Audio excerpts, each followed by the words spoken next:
السلام علیکم ورحمۃ اللہ وبرکاتہ۔ امید کرتا ہوں آپ سب خیر و عافیت سے ہوں گے۔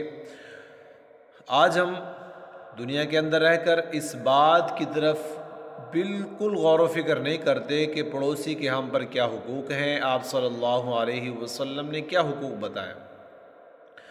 تو آپ صلی اللہ علیہ وسلم نے چند حقوق بتائے ہیں کہ جو ہم پر پڑوسی کے حقوق ہیں، جو ہمارے گھر کے ساتھ رہتا ہے پڑوس میں، اس کے ہم پر کیا حقوق ہیں۔ تو آپ صلی اللہ علیہ وسلم نے چند حقوق بتائے۔ فرمایا کہ پہلا حقوق یہ ہے کہ اپنی جان اور اپنے مال سے اس کی مدد کرنی چاہیے، اس کا تعاون کرنا چاہیے۔ اور پھر فرمایا کہ اگر وہ تمہارا پڑوسی تم سے قرض مانگنے کے لیے آ جائے تو اس کو قرض دے دیا کرو۔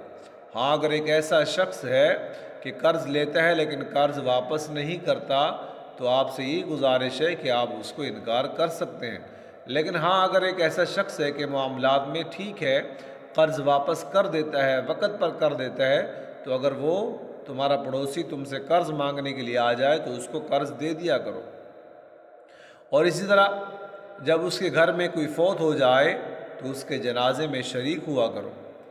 اور اسی طرح آپ صلی اللہ علیہ وسلم نے بتایا کہ جب اس کے گھر میں کوئی بیمار ہو تو اس کے پاس جا کر تیمارداری کرنی چاہیے۔ یہ بھی پڑوسی کے ہم پر حقوق ہے۔ اور آپ صلی اللہ علیہ وسلم نے بتایا کہ اگر تمہارا پڑوسی تنگ دست ہے، اس کے پاس کوئی چیز نہیں ہے، تو اس کی تنگ دستی کو دور کرنا یہ بھی پڑوسی کا حق ہے۔ اور جب اس کے گھر میں کوئی خوشی آ جائے تو اس کو جا کر مبارکباد دینی ہے۔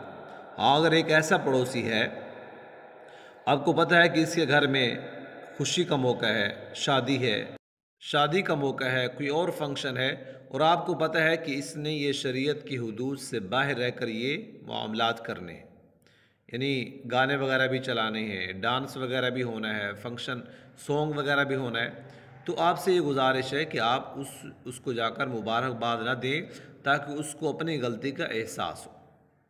اور اسی طرح کہ آپ صلی اللہ علیہ وسلم نے فرمایا کہ جب تم اپنے گھر والوں کے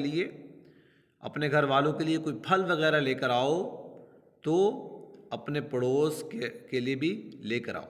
ہاں، اگر تمہارے اندر استطاعت نہیں ہے تو آپ اپنے بچوں کے لیے پھل لے کر آؤ تو کوئی ایسا کاغذ یا ایسا تھیلا ہونا چاہیے جو پڑوس کے بچوں کو نظر نہ آئے، چھپا کر اپنے بچوں کے لیے لے کر آؤ۔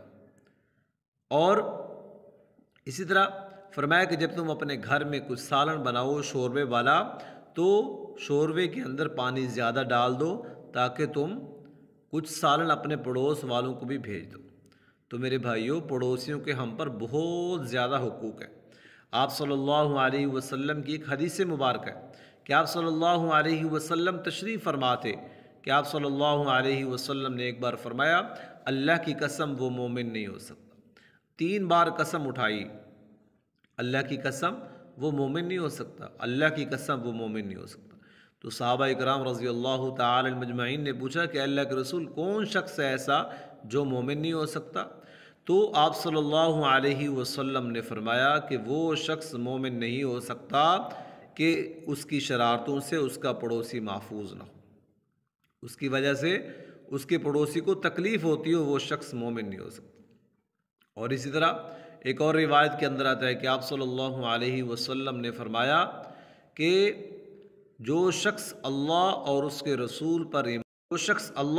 رسول پر ایمان رکھتا ہو، اسے چاہیے کہ پڑوسی کے حقوق کا خیال کرے، پڑوسی کا احترام کرے۔